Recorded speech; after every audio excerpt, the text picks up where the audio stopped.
For those of you who don't know me, my name's Rachel and I'm the owner of Right Visuals. I create marketing and digital media content for businesses here in Australia. Today, I'm going to share with you my top 5 tips for smoother gimbal shots. I personally use the Zhiyun Crane too, but I'm pretty sure these tips will work with any gimbal. Tip number 1.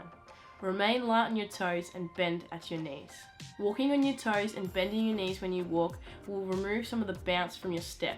And so if you're walking straight forward, instead of the gimbal going like this every time you step, it'll be more like this.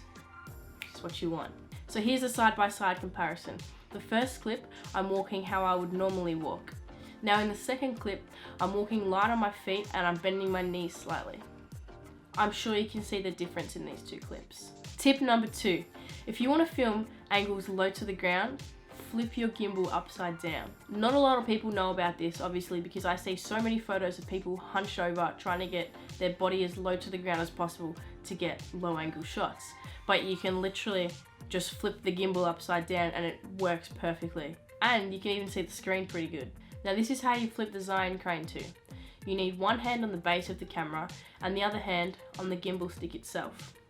Now you slowly move the gimbal stick to the left while guiding the camera to stay still.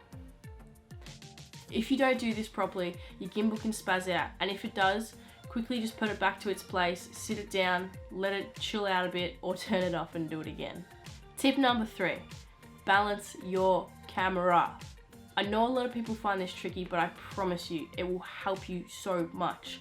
I never used to pre-balance my camera, so whenever I would pan up or pan down, my gimbal would spaz out, and I thought my gimbal was just broken, but it turns out I just wasn't balancing it.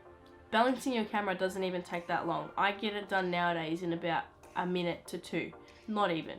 But if you would like to know how to balance it and how I balance it, let me know in the comments and I might make a video about it. Tip number 4, utilize the different modes available. Now this one is specific to the Zhiyun Crane because I don't know what other modes other gimbals have, but Zhiyun Crane has 3 modes. So when you turn your crane on, the first mode that will be on is PF, which is pan follow.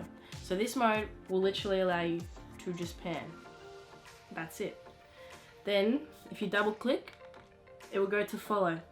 Now this mode will follow the movement that you do. So if you pan, tilt, whatever you do, it will follow.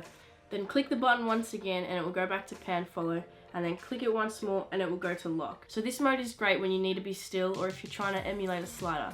This is the mode that I'll use for about 80% of my real estate shots, as you are able to move the gimbal and the camera will stay completely still, like this, like that. My last tip is to shoot in a higher frame rate. I personally shoot in 50 frames per second. This not only allows me to slow down the clip to get an extra few seconds of footage, but when footage is slowed down, it also appears smoother. I hope you guys found these tips helpful. If you did, let me know down in the comments. Bye for now.